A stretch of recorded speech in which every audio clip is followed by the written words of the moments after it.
وَاضْرِبْ لَهُمْ مَثَلَ الْحَيَاةِ الدُّنْيَا، اور اے محبوب صلی اللہ علیہ وآلہ وسلم ان کے سامنے مثال بیان کرو دنیا کی زندگی کی. کَمَاءٍ أَنزَلْنَاهُ مِنَ السَّمَاءِ، ایک پانی کی مانند جسے ہم نے آسمان سے نازل کیا. یہ انسان کا ہیومن لائف سائیکل جو ہے اس کو بیان کیا جا رہا ہے کمپیئر کر کے جو پلانٹ کا لائف سائیکل ہے، کہ انسان کی زندگی اور دنیا کی جو زندگی ہے اس کی مثال اس پانی کی مانند ہے جو آسمان سے نازل ہوا. فاختلط به نبات الارض، اور اس کے ذریعے زمین کا سبزہ نکلا. فاصبح حشیما، اور پھر یہ at the end of the day سوکھی گھاس بن گئی. جب کھیتی کاٹ لی جاتی ہے جو نچلا حصہ ہوتا ہے وہ خشک ہو کے گھاس کی مانند بھوسے کی مانند ہو جاتا ہے، اس کو بعد میں آگ لگا دی جاتی ہے یا ہوائیں اسے اڑاتی ہیں. اسی کا ذکر آیا تذروہ الریاح، جسے ہوائیں اڑا رہی ہوں. بس انسان کی زندگی بھی اسی طریقے سے ہے کہ انسان پیدا ہوتا ہے، اس کے بعد وہ بچپن گزار کے بڑی عمر کو پہنچتا ہے اور الٹیمیٹلی پھر وہ بڑھاپے میں پہنچ کے ختم ہو جاتا ہے. زیادہ تفصیل اس لائف سائیکل کی آئے گی سورۃ الحدید میں، وہاں تو اللہ تعالیٰ نے پوری مثال کے ساتھ بیان کیا. لیکن یہ جو جنرل ایک مثال ہے دنیا کی زندگی کی مثال انسان کے لائف سائیکل کے ساتھ، یہ قرآن حکیم میں کئی جگہ بیان ہوئی ہے. وَكَانَ اللَّهُ عَلَى كُلِّ شَيْءٍ مُقْتَدِرًا، اور اللہ تعالیٰ ہر چیز پر قابو رکھنے والا ہے، ہر چیز اللہ تعالیٰ کی گرفت میں ہے. المال والبنون، مال اور بیٹے، زینت الحیات الدنیا، یہ دنیا کی زندگی کا سامان ہے، اس کا سنگار ہے، اس کی زینت ہے. والباقیات الصالحات، اور جو باقی رہنے والی چیز ہے وہ تو ہے نیکی، جو اچھے کام دنیا میں انسان کرتا ہے. خیر عند ربک، جو تیرے رب کے حضور بہتر ہے، یعنی انسان نیک اعمال اپنے رب کے پاس بھیجے اس دنیا کی زندگی میں. ثوابا وخیر عملا، اللہ تعالیٰ کے حضور ان کا جو ثواب ہے یہ وہ ثواب ہے جو بھلائی والا ہے، جس کی امید انسان کو لگانی چاہیے اور اس کے لیے کوشش کرنی چاہیے. وہ دنیا میں کیے ہوئے نیک اعمال ہیں. باقی رہا معاملہ مال کا اور بیٹوں کا، تو یہ دنیا کی زینت ہے. یہ نہیں ہے کہ ان کو آپ نے ختم کر دینا. اللہ تعالیٰ نے ان کو ذریعہ بنایا ہے دنیا میں انسان کی خواہشات کی تکمیل کے لیے، انسان کے بازو مضبوط کرنے کے لیے اللہ تعالیٰ نے اولاد دی ہے، مال دیا ہے. اور قبائلی سسٹم میں تو بیٹے اسٹرینتھ تصور کیے جاتے تھے. ایون آج کے دور میں بھی عورتوں کی خواہش ہوتی ہے کہ انہیں اللہ تعالیٰ بیٹے دے. بیٹیوں کے اوپر لوگ پریشان ہو جاتے ہیں جو کم علم قسم کے جاہل لوگ ہیں. باقی اس کا جو اسپیکٹ ہے کہ بیٹے جو ہے وہ انسان کو اس لیے چاہیے کہ وہ اس کے ہاتھ کو مضبوط کرتے ہیں اور اس کے مشن کو آگے لے کے چلتے ہیں، تو وہ تو اپنی جگہ برحق ہے. حضرت یحییٰ علیہ السلام یہ وہ بیٹے تھے جو بڑھاپے میں دعا مانگ مانگ کر اللہ تعالیٰ سے حضرت زکریا علیہ السلام نے لیے، اور اس میں دعا یہی ہے کہ مجھے اولاد یعقوب میں ایک وارث چاہیے جو اس دعوت و تبلیغ کا کام آگے کرے. تو اس طرح کی خواہش رکھنا کہ اللہ کے دین کی مضبوطی کے لیے انسان کو بیٹے ملے، چاہے وہ بگوٹن ہو یا روحانی طور پر ہو، اسٹوڈنٹس کی فارم میں، شاگردوں کی شکل میں، بہرحال اللہ تعالیٰ کی طرف سے نعمت ہے. اور مال ظاہر ہے اسٹرینتھ ہے دنیا میں وقت گزارنے کے لیے. مال کے بغیر تو دین کا کام بھی اچھے طریقے سے، احسن طریقے سے نہیں ہو سکتا. قرآن و سنت میں جو مال کی مذمت آئی وہ اس اعتبار سے کہ وہ مال جو ہے فضول خرچی میں خرچ ہو، اور انسان اس کی محبت میں آخرت سے غافل ہو جائے. ادروائز یہ حقیقت بات ہے کہ جو دنیا کا مال ہے وہ اللہ تعالیٰ کے حضور آخرت بنانے کا ایک ذریعہ ہے. نبی صلی اللہ علیہ وآلہ وسلم نے 3 موقع پر جو حضرت عثمان غنی رضی اللہ تعالیٰ عنہ کو بشارت دی ہے وہ مال کے عوض ہی ہوئی ہے نا. ایک دفعہ انہوں نے مسجد نبوی شریف کے لیے زمین وقف کر دی مال کے ذریعے.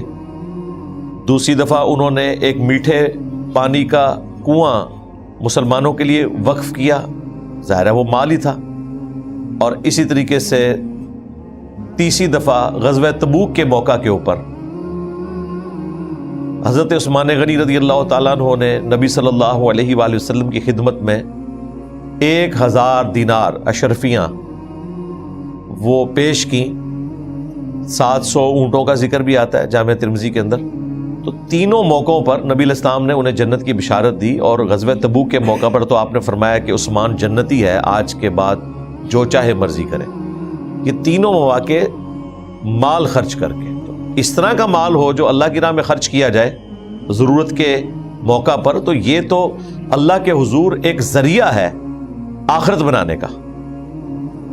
لیکن مال اور اولاد اگر اس طرح کی ہو کہ اللہ تعالیٰ کی یاد سے غافل کر دے، کئی لوگوں کی اولاد ہے ان کو برباد کر دیتی ہے. آگے چل کر موسیٰ اور خضر علیہ السلام کے واقعے میں بھی اشارتاً ذکر آئے گا جب وہ ایک بچے کی گردن مروڑ دیتے ہیں. اللہ کے حضور اس کی عمر اتنی ہی لکھی ہوئی تھی، وہ مسئلہ تقدیر سمجھایا گیا، وہ ایک الگ سے چیز ہے، وہ انشاءاللہ جب آئے گا ہم ڈسکس کریں گے.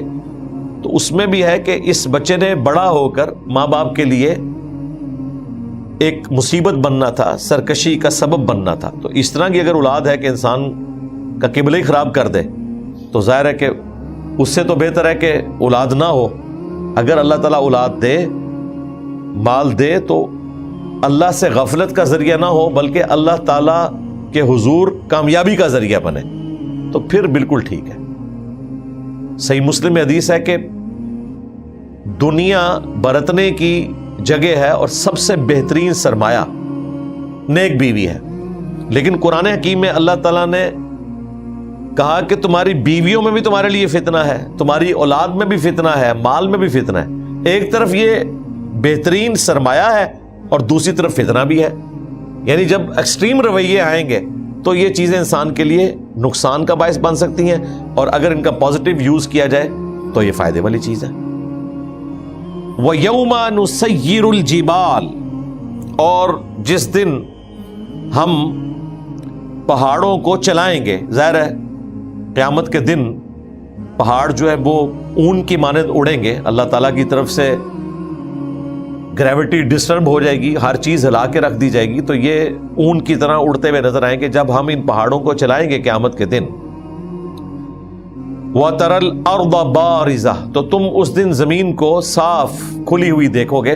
پہاڑ ظاہر ہے کہ جب میدانوں کی شکل میں چٹیل میدان بن جائیں گے تو ہر چیز صاف نظر آئے گی.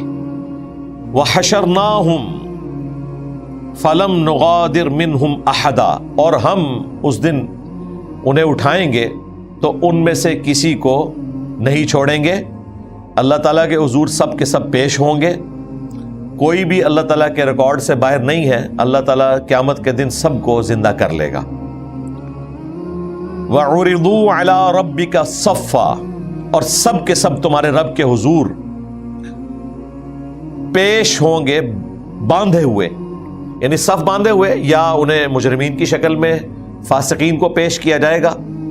تو پھر اللہ تعالیٰ ان سے فرمائے گا لَقَدْ جِئْتُمُونَا كَمَا خَلَقْنَاكُمْ أَوَّلَ مَرَّةٍ، بے شک آج تم ہمارے پاس آ گئے ہو نا جیسا کہ ہم نے تمہیں پہلی دفعہ بنایا تھا. تو دوبارہ سے اللہ نے تمہیں زندہ کیا ہے. جس طرح پہلی دفعہ دنیا میں ماں باپ کے ذریعے تمہیں زندہ کیا تھا، عالم ارواح سے اس جسم کے ذریعے ایک نئی زندگی دی تھی، تو آج دیکھو موت کے بعد تمہیں ہم نے نئی زندگی دی ہے، تم ہمارے پاس واپس لوٹ آئے ہو. بل زعمتم ان لن نجعل لكم موعظا، بلکہ تمہارا تو گمان تھا کہ ہم ہرگز تمہارے لیے کوئی وعدہ کا وقت نہ رکھیں گے. یعنی تم یہی سمجھتے تھے کہ آخرت کا دن نہیں آنے والا اور دوبارہ زندگی نہیں ہونے والی، تو دیکھو آج ہم تمہیں لے آئے ہیں۔ ووضع الکتاب، اور نامہ اعمال رکھا جائے گا، ہر شخص کی کتاب کھول کے اس کے سامنے۔ فتر المجرمین مشفقین مما فیہ، اور تم اس دن دیکھو گے مجرمین کو کہ وہ ڈر رہے ہوں گے اس سے جو کچھ نامہ اعمال میں لکھا ہوا ہے۔ وَيَقُولُونَ، اور وہ پھر اس دن کہیں گے، یا ویلتنا، ہائے افسوس ہماری خرابی، ما لہذا الکتاب، یہ کیسی کتاب ہے نامہ اعمال کی، لا یغادر صغیرۃ ولا کبیرہ، کہ اس نے نہ تو کوئی چھوٹی چیز چھوڑی ہے اور نہ کوئی بڑی چیز۔ اسپیسیفکلی ظاہر ہے گناہوں کا ہی ذکر ہو رہا ہے۔ ایک مجرم تو اپنے گناہوں کو دیکھ رہا ہوگا، نہ کوئی چھوٹا گناہ نہ کوئی بڑا گناہ، الا احصاھا، مگر یہ کہ اس کتاب نے اسے گھیرا ہوا ہے۔ اگر کوئی نیکی تھی چھوٹے سے چھوٹی وہ بھی لکھی ہوئی ہے، اور گناہ بھی چھوٹے سے چھوٹا ہو یا بڑے سے بڑا وہ لکھا ہوا ہے۔ وَوَجَدُوا مَا عَمِلُوا حَاضِرًا، اور جو کچھ انہوں نے دنیا میں کیا تھا وہ اپنے سامنے پا لیں گے۔ وَلَا يَظْلِمُ رَبُّكَ أَحَدًا، اور تمہارا رب کسی پر ظلم نہیں کرتا، یعنی جو کیے ہوئے کرتوت تھے وہی سامنے آ گئے۔ اللہ تبارک و تعالیٰ کسی پہ ظلم نہیں کرتا، اللہ کی تو رحمت اس کے غضب پر بھاری ہے۔ یہ جو اعمال تھے وہ اس کے کیے ہوئے تھے، اور ظاہر ہے کہ اللہ تعالیٰ نے یہ ریکارڈ اسی لیے رکھا ہے کہ کوئی شخص قیامت والے دن صرف اللہ تعالیٰ کے بتانے کے اوپر اعتماد اگر نہیں کرتا تو اسے وہ فلم بھی دکھا دی جائے۔ یہ تو نامہ اعمال کتابی شکل میں ہے۔ اللہ تعالیٰ تو اس بات پر بھی قادر ہے کہ کسی کو اگر کوئی اس حوالے سے ریزرویشن ہو تو اسے ماضی میں وہ وقت بھی دکھا دیا جائے۔ اب سائنس نے اتنی ترقی کر لی ہے کہ ہم ویڈیوز کی فارم میں کیا کچھ ریکارڈ کیے بیٹھے ہیں۔ میں اگلے دن ویڈیوز دیکھ رہا تھا آج سے 100 سال 125 سال پہلے کی، جب بلیک اینڈ وائٹ تصاویر تھیں۔ اب تو اے آئی کے تھرو وہ کلرڈ میں کنورٹ کر دیتے ہیں۔ وہ کافی ساری ویڈیوز رکھی ہوئی ہیں ورلڈ وار 1 سے پہلے کی، پھر ورلڈ وار 2 کے وقت کی، وہ بالکل کلر کر کے، اور وہ آپ دیکھیں، میں سوچ رہا تھا کہ یہ وہ لوگ ہیں جو اب دنیا میں نہیں ہیں۔ ظاہر ہے 1903 میں اگر ایک بندے کو دکھایا جا رہا ہے تو اب تو 2025 ہے، تو یہ پوری کی پوری جنریشن اس دنیا سے جا چکی ہے۔ کتنی بڑی عبرت ہے۔ تو دنیا میں بھی ہمارے پاس ویڈیوز کی فارم کے اندر ایک ٹیکنالوجی موجود ہے جس میں ہم ماضی کسی کا دیکھ سکتے ہیں۔ یہ تو اللہ تبارک و تعالیٰ نے ہمیں سمجھ لیں متشابہات کو محکمات بنا دیا ہے سائنس کی برکت سے۔ صحابہ کرام کا تو ایمان بالغیب تھا کہ جو کچھ کیا وہ سامنے دکھا دیا جائے گا۔ ہم تو یہ دیکھ رہے ہیں کہ اللہ نے انسان کو اتنی ترقی کروا دی ہے کہ وہ سارے کا سارا ڈیٹا اس کے سامنے آ جاتا ہے۔ آپ دیکھتے ہیں پولیٹیکل لیڈرز نے 90s میں کوئی تقریریں کی ہوئی ہیں اور آج وہ نظریاتی بنے ہوئے ہیں، لوگ ان کی پرانی تقریریں ان کو دکھا رہے ہیں کہ یہ دیکھو تم اس وقت کیا تھے۔ اور جو آج ریکارڈنگ ہو رہی ہے وہ آج سے 50 سال بعد اویلیبل ہوگی۔ اب تو ہر چیز ویڈیو ریکارڈنگ میں آ رہی ہے۔ اب تو یہ سی سی ٹی وی کیمرے جو لگ گئے ہیں، اور سیف سٹیز، پاکستان میں بھی کئی سٹیز سیف سٹی ڈکلیئر ہو گئے ہیں، تو ایک ایک چیز ریکارڈ ہو رہی ہے۔ آپ گھر میں پہنچتے ہیں ٹریفک قوانین کی خلاف ورزی کر کے، ایک ہفتے کے بعد آپ کے گھر نوٹس آ جاتا ہے کہ بھئی آپ فلاں جگہ سے غلط آپ نے یو ٹرن لیا تھا یا آپ نے ہیلمٹ نہیں پہنا ہوا تھا، وہ ویڈیو میں ریکارڈ ہے اور یہ جرمانہ آپ دیں۔ یہ جرمانہ جو شخص دنیا میں دے رہا ہے، یورپ امریکہ میں تو پہلے ہی دے رہا تھا، پاکستان میں بھی شروع ہو گیا۔ اس سے اندازہ لگا لے کہ آخرت کا جرمانہ کیا ہوگا۔ یہ تو دنیا میں آئے ہوئے جرمانے ہیں جو آپ کو ویڈیو کیمرے سے انہوں نے پکڑ لیے، اور اللہ تعالیٰ نے جو حساب رکھا ہوا ہے وہ تو دنیا میں آپ کسی گلی میں بغیر ہیلمٹ کے گھس کے ٹریفک سگنل سے بچ سکتے ہیں، لیکن اللہ کے حضور تو نہیں بچ سکتے۔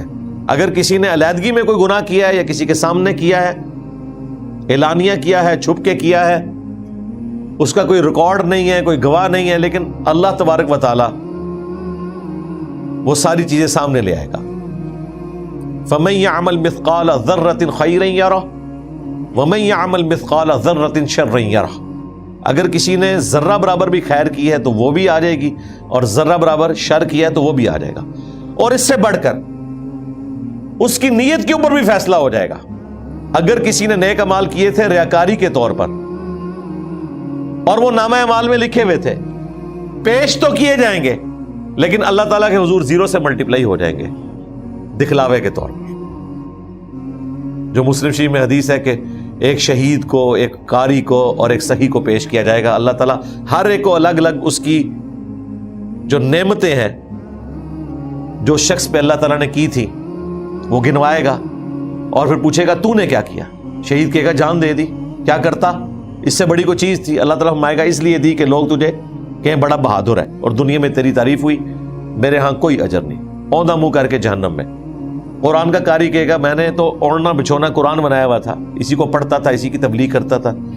اللہ تعالیٰ فرمائے گا یہ اس لیے کیا کہ لوگ تجھے قرآن کا عالم کہیں، دنیا میں تیرے نام کے ساتھ لمبی لمبی دمیں بھی لگی، اشتہاروں پہ بھی تیرے نام لکھے گئے، تجھے دنیا میں اجر مل چکا ہے، اسی کے لیے تم نے کیا تھا، اوندھا منہ کر کے جہنم میں۔ سخی شخص کہے گا اے اللہ جس موقع پر تو نے حکم دیا تھا نا کہ تیری راہ میں خرچ کیا جائے، میں تو کوئی موقع جانے نہیں دیتا تھا۔ اللہ تعالیٰ فرمائے گا ایسا ہی تھا، لیکن تو نے اس لیے کیا کہ لوگ تجھے سخی کہیں، اور دنیا میں تیری تعریف ہوئی، وہی تیرا اجر تھا، میرے ہاں کوئی اجر نہیں، اوندھا منہ کر کے جہنم میں۔ وَلِعَاذُ بِاللَّهِ تَعَالَى اللہم لا تجعلنا منہم۔ مسند احمد میں حدیث ہے کہ جس نے دکھلاوے کے لیے نماز پڑھی اس نے شرک کیا۔ وہ نماز جو توحید کے اظہار کا سب سے بڑا ذریعہ ہے وہ شرک ہے اگر کسی کو دکھانے کے لیے کیا، حالانکہ اس میں شرک تو کوئی نہیں ہو رہا، لیکن اللہ تعالیٰ کہتا ہے میری رضا کے ساتھ کسی اور کو آپ نے شامل کیا، اگرچہ آپ میرے سامنے بھی جھکے، چونکہ نیت کسی اور کی تھی کہ وہ بھی خوش ہو جائے، یا وہ کہے کہ بڑا حاجی نمازی ہے، تو بس اسی کے لیے تم نے عمل کیا۔ جس نے دکھلاوے کے لیے روزہ رکھا اس نے شرک کیا، جس نے دکھلاوے کے لیے صدقہ کیا اس نے شرک کیا۔ یہ الگ سے حدیث موجود ہے، اور کئی احادیث ہیں۔ اللہم حاسبنا حسابا یسیرا، آمین۔ اب قصہ آدم اور ابلیس مختصراً یہاں پہ ڈسکس ہونے جا رہا ہے، لیکن یہ پورشن قرآن کا ایسا ہے جو ہے تو مختصر لیکن کرٹیکلٹی کے اعتبار سے یہ باقی جگہوں سے بھاری ہے۔ اس کی وجہ یہ ہے کہ سب سے پہلے جو قرآن میں قصہ آدم اور ابلیس آیا وہ یہی والا پورشن ہے۔ قرآن حکیم میں 7 جگہ پہ قصہ آدم اور ابلیس ڈسکس ہوا ہے۔ سورۃ البقرہ میں ہوا، لیکن سورۃ البقرہ تو بعد میں نازل ہوئی ہے، سورۃ الکہف تو مکی ہے، یہ پہلے نازل ہو چکی ہوئی تھی۔ سورۃ الاعراف میں تفصیل کے ساتھ آیا، سب سے زیادہ ڈیٹیل سورۃ الاعراف میں، سورۃ الحجر میں، سورہ صاد میں، سورہ بنی اسرائیل کے اندر، اور سورۃ الکہف یہ وہ واحد جگہ ہے جہاں اللہ تعالیٰ نے وہ ٹروتھ ریویل کر دیا کہ شیطان نے باوجود اس کے کہ وہ فرشتوں میں اس وقت شامل تھا سجدہ کیوں نہیں کیا، اگرچہ قرآن میں آیا کہ فرشتے تو اللہ تعالیٰ کی حکم کی نافرمانی نہیں کرتے، تو یہ نافرمان کیوں ہوا؟ وہ اللہ تعالیٰ نے ٹروتھ اس جگہ پہ ریویل کیا ہے کہ اگرچہ وہ فرشتوں کے ساتھ تھا لیکن وہ فرشتہ نہیں تھا بلکہ جن تھا، اور جن اور انسان یہ ایسی 2 مخلوقات ہیں جنہیں اللہ نے اختیار دیا ہے، چاہے تو بغاوت کریں چاہے تو شکر گزاری کی روش اختیار کریں۔ وَإِذْ قُلْنَا لِلْمَلَائِكَةِ اسْجُدُوا لِآدَمَ، اور وہ وقت یاد کرو جب ہم نے فرشتوں کو حکم دیا کہ سجدہ کرو آدم کو، فَسَجَدُوا إِلَّا إِبْلِيسَ، تو سب کے سب سجدے میں گر پڑے۔ یہ سجدہ تعظیمی تھا جو اگلی امتوں میں جائز تھا۔ سجدہ عبادت اگلی امتوں میں بھی شرک ہی تھا، خواہ انسان کو کیا جائے یا کسی قبر پر، لیکن سجدہ تعظیمی انسان کو کرنا اگلی امتوں میں الاؤ تھا۔ فرشتوں نے کیا، حضرت آدم علیہ السلام کو، حضرت یوسف علیہ السلام کو ان کے بھائیوں نے کیا، ماں باپ نے کیا۔ اس امت میں وہ بین ہے سنن ابی داؤد میں، جامعہ ترمذی میں اور سنن ابن ماجہ میں، تینوں کتابوں میں یہ حدیث موجود ہے کہ اگر میں سجدہ جائز سمجھتا تو بیویوں سے کہتا کہ اپنے خامدوں کو سجدہ کریں اس حق کے سبب جو اللہ نے ان کو دیا ہے. اور پوری تفصیل جو ہے وہ ابن ماجہ میں رپورٹ ہوئی ہے اور ابو داؤد کے اندر کہ ایک صحابی نے نبی علیہ السلام کو سجدہ کیا، آپ نے فرمایا سر اٹھاؤ، یہ کیا کر رہے ہو؟ تو انہوں نے عرض کی کہ ہم ہیرا نامی جگہ پہ گئے، وہاں لوگ اپنے سردار کو سجدہ کرتے ہیں، آپ تو اللہ کے رسول ہیں تو آپ تو زیادہ حقدار ہیں. انہوں نے وہ قیاس اور اجتہاد کیا، لیکن صحابی کا بھی قیاس اور اجتہاد قرآن و سنت کے خلاف ایکسیپٹیبل نہیں ہے.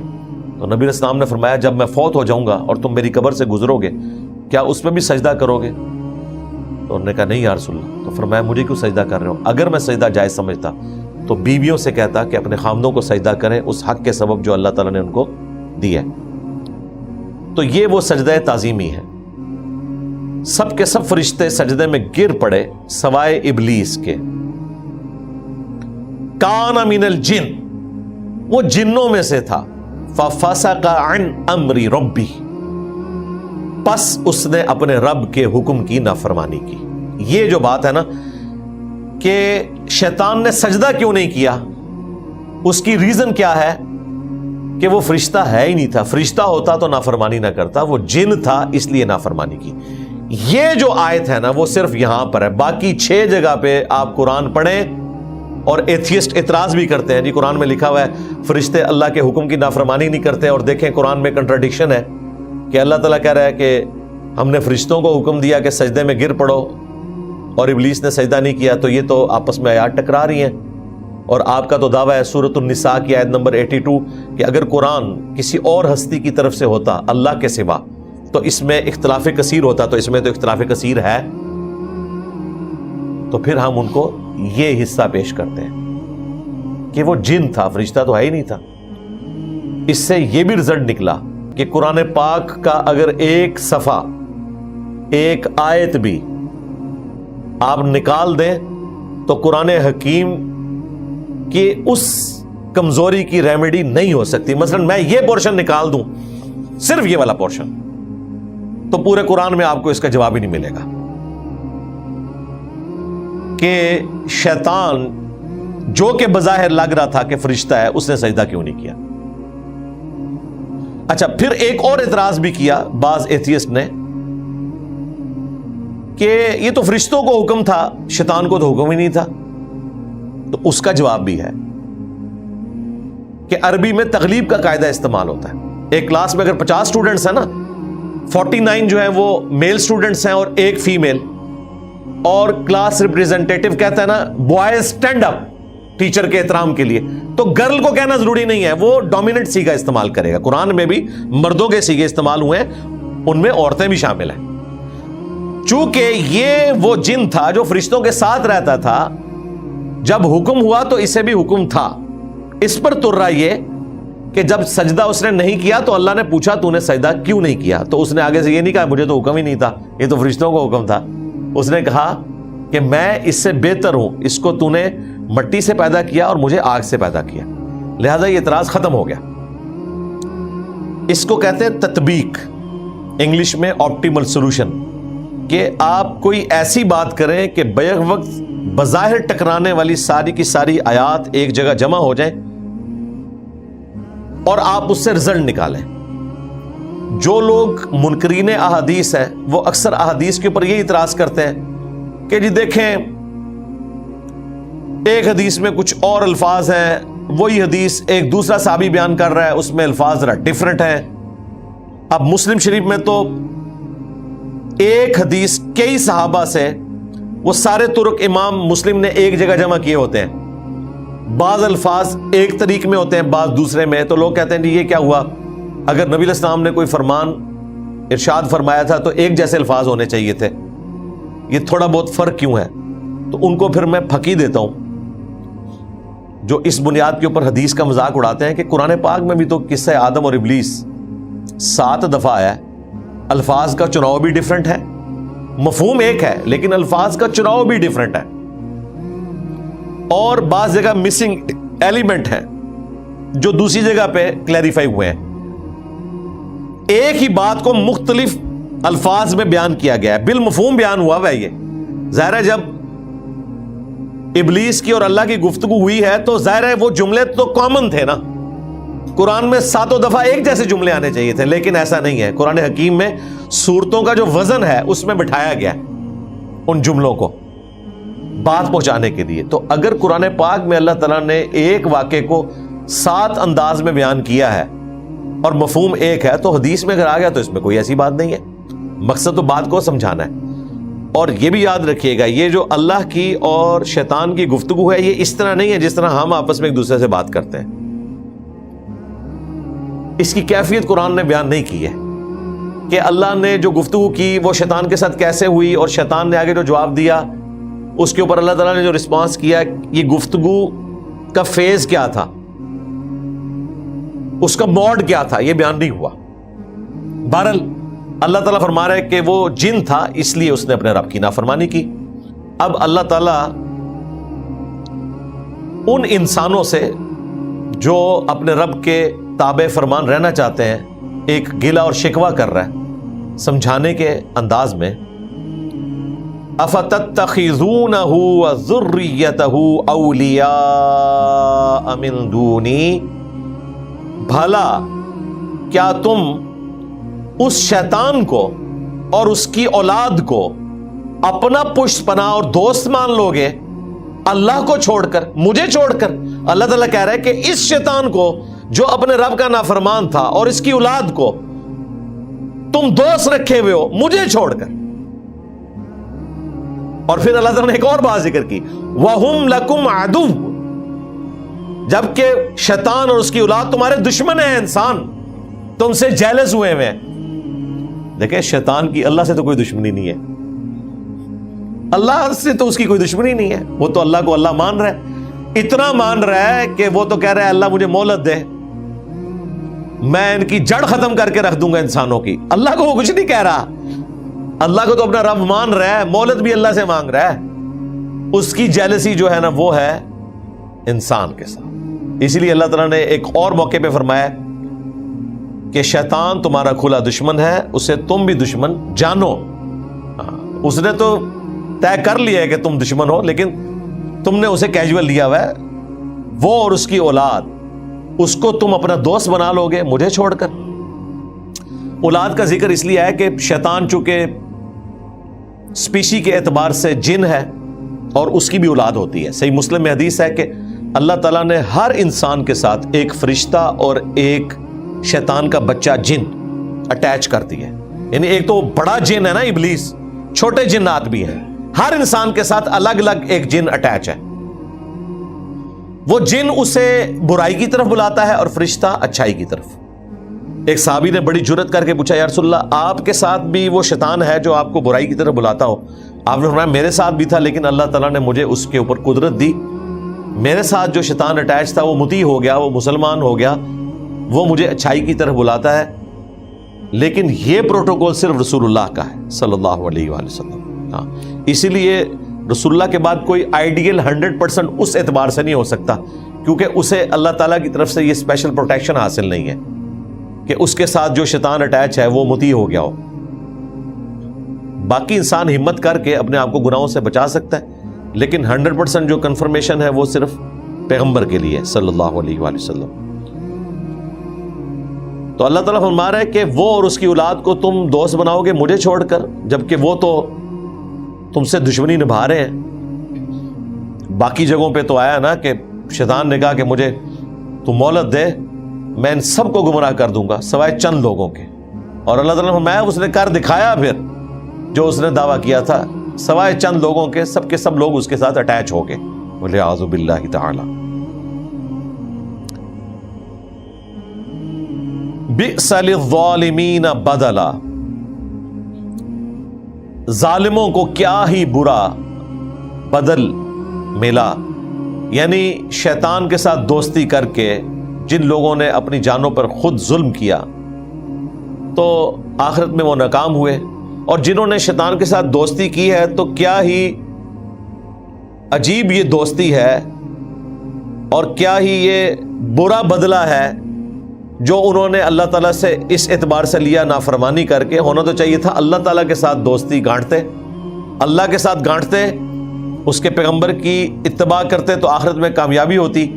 یہ انہوں نے اس کے ساتھ دوستی گانٹھی ہے تو اس کا پھر بدلہ بھی انہیں برا ہی ملنے والا ہے. ما اشہدتہم خلق السماوات والارض ولا خلق انفسہم. اللہ تعالیٰ فرما رہا ہے کہ یہ وہ لوگ جو اللہ تعالیٰ کے نافرمان ہیں، اس کا انکار کر رہے ہیں یا آخرت کے دن کا انکار کر رہے ہیں، نہ تو آسمانوں کو بناتے ہوئے اور نہ زمین کو بناتے ہوئے اور نہ خود ان کو پیدا کرتے ہوئے ہم نے گواہ کیا تھا. جو ہماری مرضی تھی وہ ہم نے کیا. پلس اس کے اندر اشارہ موجود ہے ان لوگوں کے لیے جو فرشتوں کو اللہ کی بیٹیاں کہتے تھے کہ تم تو اس وقت وہاں موجود نہیں تھے، تم تو گواہ نہیں تھے کہ یہ میری بیٹیاں ہیں یا میری مخلوق ہیں. جب گواہ ہی نہیں ہو تو اتنے بڑے کلیم کیوں کر رہے ہو؟ کسی وحی کی تائید بھی تمہیں حاصل نہیں ہے. وَمَا كُنْتُ مُتَّخِذَ الْمُضِلِّينَ عَضُدًا، اور نہ میری یہ شان ہے کہ میں گمراہ کرنے والوں کو اپنا دست راست بناؤں. یعنی شیاطین جن جو ہیں وہ اللہ تعالیٰ کے کوئی مددگار نہیں ہیں جو سرکش ہیں. فرشتوں کا تو اللہ تعالیٰ نے کئی جگہ ذکر کیا کہ فرشتے، پچھلی صورت میں بھی ہم اینڈ اسی پہ تھا کہ فرشتے کوئی اللہ تعالیٰ کی کمزوری کی وجہ سے اس کے ساتھ اٹیچ نہیں ہے. اللہ تعالیٰ کا ڈیوائن پلان ہے. اللہ تعالیٰ کے ساتھ جو بھی اٹیچ ہے اس اعتبار سے کہ اللہ تعالیٰ نے اس کی کوئی ڈیوٹی لگائی ہوئی ہے تو یہ اللہ کے پلان کا حصہ ہے. اللہ تعالیٰ کو کسی کی کوئی حاجت نہیں ہے. وَيَوْمَ يَقُولُ، اور جس دن وہ فرمائے گا، قیامت کے دن اللہ تعالیٰ اپنے نافرمان بندوں سے، مشرکین سے، نادوا شرکائی الذین زعمتم، پکارو میرے ان شریکوں کو جن کے بارے میں تم دنیا میں زعم رکھتے تھے، گمان رکھتے تھے، انہیں پکارو. فَدَعَوْهُمْ، تو وہ انہیں پکاریں گے. فَلَمْ يَسْتَجِيبُوا لَهُمْ، تو وہ کوئی جواب نہیں دے سکیں گے. وَجَعَلْنَا بَيْنَهُمْ مَوْبِقًا، اور ہم ان کے درمیان ایک ہلاکت کا میدان کر دیں گے. یہاں تو صرف اتنا ذکر آیا، باقی جگہوں پر اللہ تعالیٰ فرماتا ہے کہ وہ ہستیاں جن کو اللہ تبارک و تعالیٰ کے مقابلے پر انہوں نے معبود ٹھہرایا تھا، اپنا پش پناہ مانا تھا، وہ ہستیاں تو انکار کر دیں گی کہ ہمارا تو ان سے کوئی تعلق ہی نہیں ہے. الٹا وہ ان کی دشمن ہو جائیں گی کہ ہم نے تو انہیں یہ نہیں کہا تھا. جس کی واضح مثال عیسیٰ ابن مریم ہے. ان کی تعلیمات تو یہ نہیں تھی کہ لوگ انہیں پوجتے. جن لوگوں نے انہیں مشکل کشا، حاجت روا مانا، خدا کا بیٹا کلیم کیا، تو قیامت کے دن تو اللہ تبارک و تعالیٰ کے ساتھ وہ کھڑے ہوں گے. سورۃ الکہف کا اینڈ بھی انہی آیات پہ ہوگا کہ کیا وہ ہستیاں جو اللہ تعالیٰ کے بندے ہیں، اس کے محبوب ہیں، ان ہستیوں کو تم میرے خلاف اپنا پشپنا بنا لو گے؟ ایسا ہو ہی نہیں سکتا، امپاسبل ہے.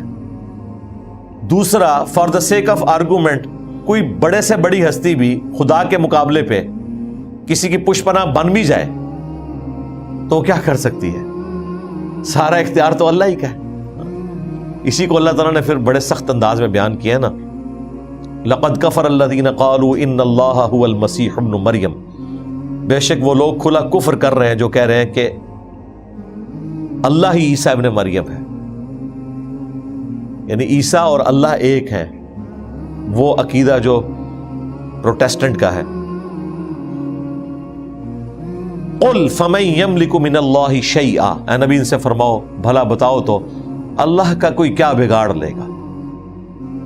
ان اراد ان یہلک المسیح ابن مریم، کہ اگر اللہ ارادہ کرے کہ ہلاک کر دے مسیح ابن مریم کو، ان کی ماں کو، جتنے زمین میں ہیں سب کو اللہ تعالی ہلاک کر دے. لفظ استعمال ہوا ہے ہلاک، موت دے دے نہیں. اس میں غصہ ظاہر ہو رہا ہے، اور غصہ ظاہر ہے عیسیٰ ابن مریم پہ نہیں ہے، ان کے ماننے والوں پہ غصہ ہے. تختہ مشق عیسیٰ ابن مریم بن گئے، کیونکہ اللہ تبارک و تعالی کے مقابلے پر اگر آپ پیغمبر کو بھی کھڑا کریں گے تو نظریے کے اعتبار سے وہ بھی من دون اللہ ہے. اس میں اس ہستی کا قصور نہیں ہے، لیکن اللہ تعالیٰ نے تو اپنی توحید اسٹیبلش کرنی ہے۔ یہ دنیا میں آپ رکھ رکھاؤ کر لیتے ہیں کہ جی یہ بڑا ہے ذرا تھوڑا لحاظ کر لو، اللہ تعالیٰ کو تو کسی کا لحاظ ہی نہیں ہے۔ اللہ نے تو سب سے پہلے اپنی توحید کو اسٹیبلش کرنا ہے، اور یہ توحید اللہ کو اتنی محبوب ہے کہ اس توحید کی خاطر پیغمبر قتل ہوئے ہیں۔ پیغمبر اللہ کے محبوب بندے ہیں، تو آپ اندازہ کریں کہ توحید اللہ کو کتنی محبوب ہے کہ اس توحید کی وجہ سے پیغمبر قتل ہو گئے۔ توحید کو اللہ نے قتل نہیں ہونے دیا، پیغمبر قتل ہو گئے۔ توحید کو زخمی نہیں ہونے دیا، پیغمبر طائف میں زخمی ہو گئے۔ توحید کی اللہ نے حفاظت کی ہے، پیغمبر کے دانت شہید ہو گئے اس توحید کی خاطر۔ تو یہ بڑا کریٹیکل مسئلہ ہے، اس کو ہلکا نہیں سمجھنا چاہیے۔ اللہ تبارک و تعالیٰ کے بندے قیامت کے دن کبھی بھی اللہ تعالیٰ کے نافرمانوں کی پشپنائی نہیں کر سکتے، اسی لیے اللہ تعالیٰ نے کہا ہے من ذا الذی یشفع عندہ الا باذنہ، کس کی مجال ہے کہ اللہ کے حضور کسی کی شفاعت کر سکے مگر اس کے اذن سے۔ ہاں اگر وہ کسی کو تبکی دے کہ ٹھیک ہے اس کو میں نے بخشنا ہے تو اے میرے محبوب اس کی سفارش کریں، آپ کے ہاتھوں سے اسے جنت کا ٹکٹ بانٹیں گے ہم، فیصلہ اللہ نے کرنا ہے۔ وہ قیامت کے دن کے مہمان خصوصی ہیں نبی صلی اللہ علیہ وآلہ وسلم، اور بخاری مسلم کے الفاظ ہیں کہ جب ایک دفعہ شفاعت کا دروازہ حضور کے ہاتھوں پر کھلے گا، پھر اللہ تعالیٰ کے انبیاء، فرشتے اور نیک لوگ بھی شفاعت کریں گے جنہوں نے واقعی توحید کے لیے زندگی گزاری تھی، ان کو بھی اللہ تعالیٰ آنر دے گا کہ تم بھی لے جاؤ بندوں کو جنت میں اپنے ساتھ۔ لیکن وہ بندے کون سے ہوں گے وہ اللہ نے بتانا ہے، کیونکہ بندوں کو تو نہیں پتا۔ یہاں کئی لوگ اپنے ساتھیوں کو مخلص سمجھتے ہیں، پتہ چلتا ہے کہ وہ ایجنسیوں کے ایجنٹ نکل آتے ہیں بعد میں۔ وہ تو آخرت میں پتہ چلے گا کون جو ہے وہ مخلص بن کے اٹیچ ہوا تھا یا دنیاوی منفعت کی خاطر کوئی اٹیچ ہوا تھا۔ تو شفاعت اللہ تعالیٰ اذن بھی دے گا اور بتائے گا بھی کہ اس کی شفاعت کرے، یہ زیادہ حقدار ہے۔ وہ اللہ کے نیک بندے بھی کریں گے، محدثین بھی کریں گے، تابعین بھی کریں گے، جو صحیح العقیدہ لوگ ہیں وہ قیامت کے دن اللہ کی اجازت سے شفاعت کریں گے۔ اور کتنا اس اعتبار سے جلال ہے اس آیت میں کہ کس کی مجال کہ اللہ کے حضور کسی کی شفاعت کر سکے مگر اس کے اذن سے۔ یہ بات کیوں کی گئی؟ کسی کی مجال ہو ہی نہیں سکتی دنیا میں۔ تو آپ کسی بے گناہ شخص کی سفارش کر سکتے ہیں تھانے میں جا کے کہ ایس ایچ او صاحب آپ کو پتہ نہیں چلا، یہ بندہ بڑا شریف تھا، اس پہ غلط الزام لگا ہے، میری گارنٹی ہے چھوڑ دیں۔ اس طرح کی سفارش اللہ کے سامنے کو کر سکتا ہے کہ یا اللہ جی آپ کو پتہ نہیں چلا، فرشتوں کو غلطی لگی ہے، بندہ بڑا چنگا سی۔ اللہ نے کہا کس کی مجال کہ مجھے کوئی بتائے گا کہ انو چھڑ دو مگر اس کے اذن سے۔ ہاں جب وہ کہہ دینا کہ ہاں ٹھیک ہے یہ بیچارہ مظلوم ہے، اگرچہ اس کی نیکیاں کم ہیں لیکن تیری شفاعت سے چلو چھوڑ دیا، فی نفس سے یہ اچھا بندہ تھا، باغی نہیں تھا، نفس سے مغلوب ہو گیا، تو اس طرح کی شفاعت تو کوئی کر سکتا ہے۔ اسے کہتے ہیں شفاعت بالاذن۔ شفاعت بالاذن کو ماننا مسلمان پر فرض ہے، ادروائز قرآن کی آیات کا انکار ہے اور کفر ہے۔ لیکن شفاعت بالوجاہت، دھونس اور زبردستی کے ساتھ یہ ماننا، یہ ہے بدعت، یہ دین کے اندر ایگزیجریشن ہے جس کا قرآن و سنت سے کوئی تعلق نہیں ہے۔ تو نیک بندے شفاعت بھی کریں گے لیکن اللہ تعالیٰ کے اذن کے ساتھ۔ اور المجرمون النار، اور مجرم جب دوزخ کی آگ کو دیکھیں گے، فظنوا انہم مواقعوها، تو پھر اس وقت وہ یقین کریں گے کہ اب تو انہیں اس میں گرنا ہی ہے۔ وَلَمْ يَجِدُوا عَنْهَا مَصْرِفًا، اور پھر اس کو پھیرنے کی کوئی جگہ وہ نہیں پائیں گے، یعنی وہ الٹیمیٹلی ایک مقدر ہوگا، موت سامنے نظر آ جائے گی۔ اللہم اجرنا من النار۔ صحیح مسلم میں حدیث ہے کہ نبی صلی اللہ علیہ وآلہ وسلم نماز کی حالت میں بھی جب کبھی کوئی ایسی آیات آتی تھی جن میں جہنم کا ذکر ہوتا تو اسی وقت آپ قرات کو روک کر اللہ تعالیٰ سے دعائیں شروع کر دیتے تھے، اور جب جنت کا ذکر آتا تھا تو پھر قرات کو روک کر جنت کا سوال کرنا شروع کر دیتے تھے۔ ویسے ہم جس پروٹوکول سے واقف ہے نا وہ قرآن حکیم میں 15 سجدے ہیں. حنفی تو 14 مانتے ہیں, اصولاً 15 ہے. سورۃ الحج کے 2 سجدے ہیں اور یہ اس سورت کی فضیلت ہے. وہ سجدے کی آیات بیسیکلی پروٹوکول ہے ان آیات کا, کیونکہ اس میں ذکر ہوتا ہے کہ سجدہ اللہ کے لیے ہے. سورہ حامیم میں سجدہ میں آیا نا کہ نہ سجدہ کرو سورج کو نہ چاند کو, بلکہ اس کو کرو جس نے ان کو پیدا کیا. تو جتنی سجدے والی آیات ہیں بیسیکلی آپ رسپانس کر رہے ہوتے ہیں ان آیات کو. اس میں ذکر ہوتا ہے کہ سجدہ اللہ کے لیے ہے تو آپ فوراً سجدے میں گر پڑتے ہیں. اسی طریقے سے یہ جو آیات ہے نا یہ وہی ایکسٹراپولیٹ ہوئی ہوئی ہیں. جہاں جہنم کی آیات آئی ہیں تو نبی علیہ السلام دعا کرتے تھے کہ اللہ جہنم سے بچا لے. جنت کی آیات ہیں تو جنت کا سوال کرنا, یہ سنت ہے. نماز کی حالت میں بھی سنت ہے اور عام حالت میں تو کوشش کرنی چاہیے. اب یہ جو اگلا رکوع ہے اس میں بھی بڑا سوز و گداز ہے اس اعتبار سے کہ جو لوگ ہدایت قبول نہیں کرتے نا ان کے سامنے سے آپ پورا قرآن بھی گزار دینا کوئی فرق نہیں پڑتا, الٹا وہ گمراہی میں پڑ جاتے ہیں اور ان کی سرکشی میں اضافہ ہوتا ہے. حالانکہ سمجھانے والا اللہ ہے, زبان پیغمبر کی ہے, پھر بھی جس نے بات نہیں سمجھنی نہ صرف یہ کہ وہ سمجھتا نہیں ہے بلکہ اس کی سرکشی میں اضافہ ہوتا ہے, اسے مزید غصہ آتا ہے. وَلَقَدْ صَرَّفْنَا فِي هَذَا الْقُرْآنِ لِلنَّاسِ مِنْ كُلِّ مَثَلٍ, اور بے شک ہم نے انسانوں کے لیے اس قرآن میں ہر قسم کی مثال بیان فرما دی. واقعات کے ذریعے, لاجیکل آنسرنگ کے ذریعے, وعیدوں کے ذریعے, ہر طریقے سے بات سمجھائی. وَكَانَ الْإِنسَانُ أَكْثَرَ شَيْءٍ جَدَلًا, لیکن آدمی ہر چیز سے بڑھ کر جھگڑالو ہے.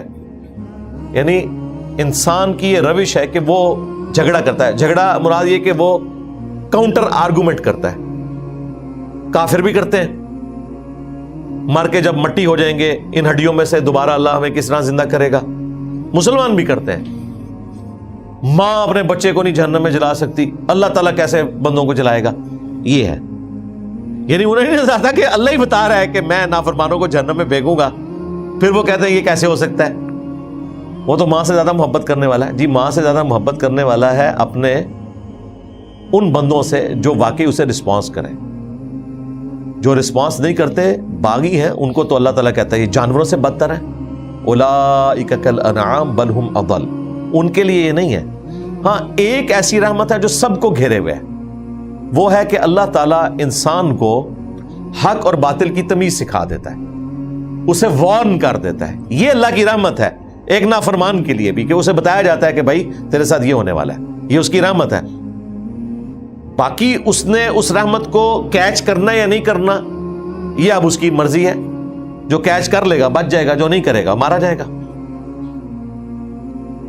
وَمَا مَنَعَ النَّاسَ أَن يُؤْمِنُوا إِذْ جَاءَهُمُ الْهُدَىٰ, اور لوگوں کو کس چیز نے روکا ایمان لانے سے جبکہ ہدایت ان کے پاس آ گئی. وَيَسْتَغْفِرُوا رَبَّهُمْ, اور یہ کہ وہ اپنے رب سے توبہ کرتے. إِلَّا أَن تَأْتِيَهُمْ سُنَّةُ الْأَوَّلِينَ, مگر یہ کہ ان پر اگلوں کا دستور آئے گا. یہ اگلے لوگوں کی بھی یہی حالت تھی کہ انہوں نے حق دیکھنے کے باوجود حق کو قبول نہیں کیا, اللہ کی طرف رجوع نہیں لائے. او یأتیہم العذاب قبولا, یا ان کے اوپر بالکل واضح عذاب آ جائے. اگلی قوموں کے ساتھ بھی ایسا ہی ہوتا تھا, جب عذاب سامنے نظر آتا تھا پھر وہ کہتے تھے کہ یا اللہ ہمیں معاف کر دے, اور وہ پھر فائدہ نہیں دیتا تھا.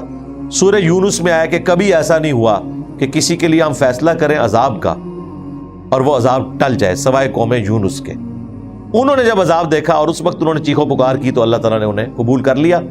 1,00,000 سے زیادہ قرآن میں آتا ہے کہ وہ لوگ تھے, اللہ نے توبہ قبول کر لی. یہ پہلا اور آخری واقعہ تھا, اور وہ بھی ان کے پیغمبر کی ایک لغزش ان کے حق میں کریڈٹ بن گئی. پیغمبر کا ڈیبٹ کریڈٹ بن گیا امت کے لیے کہ وہ اللہ تعالیٰ کی وحی کا انتظار کیے بغیر اس علاقے کو چھوڑ کے چلے گئے تھے.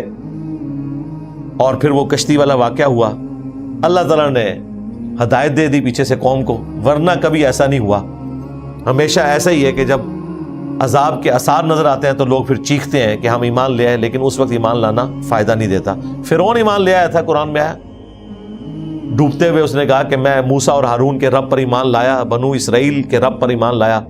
اللہ تعالیٰ نے فرمایا الآن، اب لے کر آیا، اب کوئی فائدہ نہیں ہے۔ دیکھ کر مان لیا تو پھر کیا ماننا ہوا؟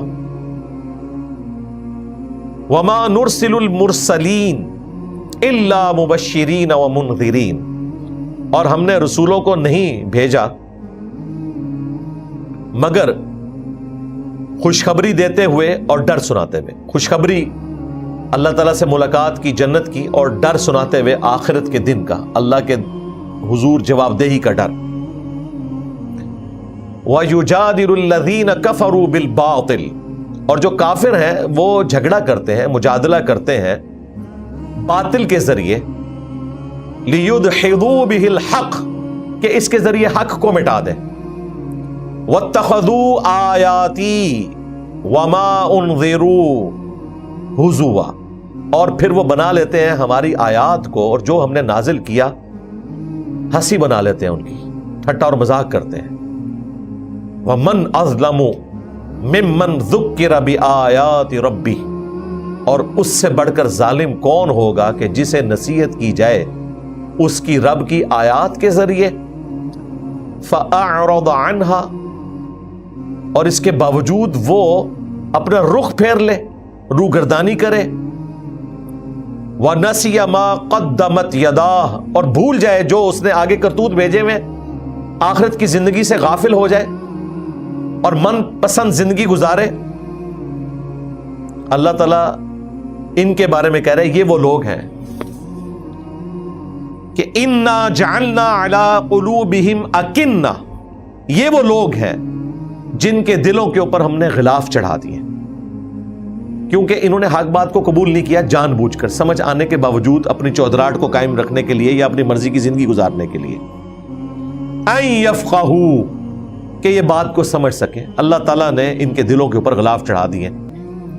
وَفِي آذَانِهِمْ وَقْرًا، اور ان کے کانوں میں گرانی رکھ دی ہے، بوجھل پن، کوفت ہوتی ہے ان کو اللہ تعالیٰ کی باتیں سن کر۔ یہ آپ کو آج کل بھی نظر آئے گا، ذرا سی آپ شریعت کی کہیں بات کریں، آخرت کی جواب دہی کی بات کریں، میں نے تو یعنی پریکٹسنگ مسلمانوں کو دیکھا ہے، خصوصاً جو بڑی عمر کے لوگ ہیں، آپ ان کے سامنے قبر کے عذاب کا، دوزخ کے عذاب کا ذکر کریں تو وہ آگے سے کہتے ہیں تو سانو زندہ ہی اڑدابا جا کے جیندے جی بھی مان لگا ہے۔ یعنی آخرت کا ذکر کرنے سے یہ کیسے ہو گیا کہ کوئی آخرت کا ذکر کرے گا تو آپ پہ موت آ جائے گی اس کی وجہ سے؟ آخرت سے تو انسان کو غافل ہی نہیں ہونا چاہیے، جو دم غافل سو دم کافر، یہ حقیقت بات ہے۔ اگر آپ غافل ہو گئے تو پھر تو بیڑی غرق، ایک لمحہ انسان کو آسمان سے زمین پہ گرا سکتا ہے۔ تو اللہ تعالیٰ فرما رہے کہ ان کے کانوں پہ ہم نے گرانی کر دی۔ وَإِن تَدْعُوهُمْ، اور اگر تم انہیں بلاؤ إِلَى الْهُدَى، ہدایت کی طرف، فَلَن يَهْتَدُوا إِذًا أَبَدًا، تو ہرگز کبھی بھی وہ ہدایت کی طرف نہیں آئیں گے۔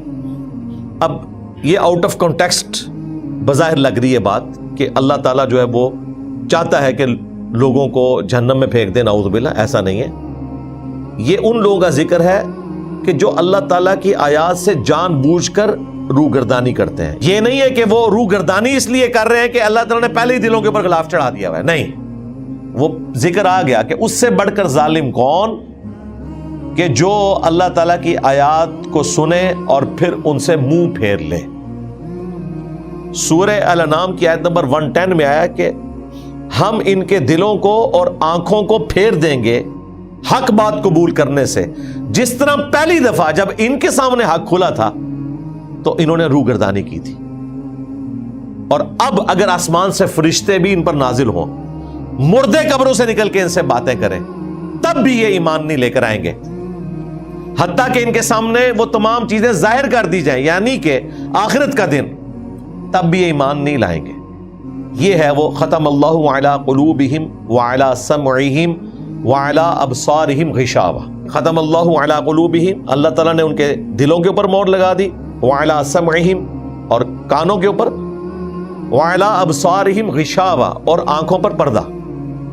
یہ ذہن میں رکھیے گا، جب یہ اس طرح کی باتیں آتے ہیں نا کہ اللہ تعالیٰ جسے چاہتا ہے ہدایت دیتا ہے، جسے چاہتا ہے گمراہ کر دیتا ہے، اللہ تعالیٰ نے ان کے دلوں پہ غلاف چڑھا دیے، انہیں بات ہی سمجھ نہیں آ رہی، یہ الٹیمیٹ جو آخری سٹیج ہے نا وہ ہے۔ اور خصوصاً یہ اس وقت آتی ہے جب دنیا میں وقت کا پیغمبر موجود ہو اور لوگ اس کا انکار کریں، کیونکہ پیغمبر کے آنے کے بعد تو کوئی نہیں کہہ سکتا نا مجھے بات سمجھ نہیں آئی۔ آج تو لوگ کہہ سکتے ہیں کہ جی اتنے بڑے بڑے اسکالرز ہیں، ایک آیت کی تشریح یوں کرنے کی کوشش کر رہا ہے، اگرچہ وہ باتیں لکھ کر رہا ہے، بہرحال اس کا اپنا قد کاٹ اتنا بڑا ہے کہ اپنے ساتھ جہنم میں وہ 8-10 ہزار بندہ لے ہی جائے گا۔ ظاہر ہے جتنا بڑا قد کاٹ ہوگا اتنے ہی بندے ساتھ لے کے جائے گا جدھر خود جانا ہے اس نے۔ تو آج تو معاملہ ایمبیگوس ہو سکتا ہے، لیکن پیغمبر کے ہوتے ہوئے تو کوئی دوسری رائے نہیں ہوتی۔ کوئی شخص یہ کہہ ہی نہیں سکتا کہ مجھے تو بات ہی سمجھ نہیں آئی، پتہ نہیں اللہ تبارک و تعالیٰ نے ایاک نعبد و ایاک نستعین سے یا شیخ عبد القادر جیلانی مدد ثابت کرنا تھا یا نہیں کرنا تھا۔ اگرچہ آج بھی چیزیں واضح ہیں، لیکن پیغمبر کے ہوتے ہوئے تو کوئی بہانہ کر ہی نہیں سکتا۔ پھر جب کوئی انکار کرتا ہے اور منہ مانگے معجزات دیکھ کر انکار کرتا ہے، پھر اللہ تعالیٰ کی طرف سے عذاب کا کوڑا پڑتا ہے اور پھر مرتے دم تک اسے ہدایت نہیں ملتی۔ ورنہ دیکھیں آپ، ابو لہب کو جب قرآن پاک میں سورہ نازل ہوئی اس کے بارے میں، اس کے بعد بھی ابو لہب 10 سال تک زندہ رہا ہے۔ تو چاہتا تو قرآن کو جھوٹا ثابت کر دیتا، بڑا آسان تھا، ایمان لے آتا، تو قرآن جھوٹا ہو جاتا۔ لیکن وہ جو قرآن اس کے لیے نازل ہوا اور اس کی آخرت کا فیصلہ سنا دیا گیا، اب اسے ہدایت نہیں ملنی تھی، وہ تھا پوائنٹ آف نو ریٹرن کے اوپر۔ وہ چاہتا بھی نا کہ پیغمبر کو جھوٹا کرنے کے لیے میں ایمان لے آؤں، تو یہ کام بھی وہ نہیں کر سکتا تھا۔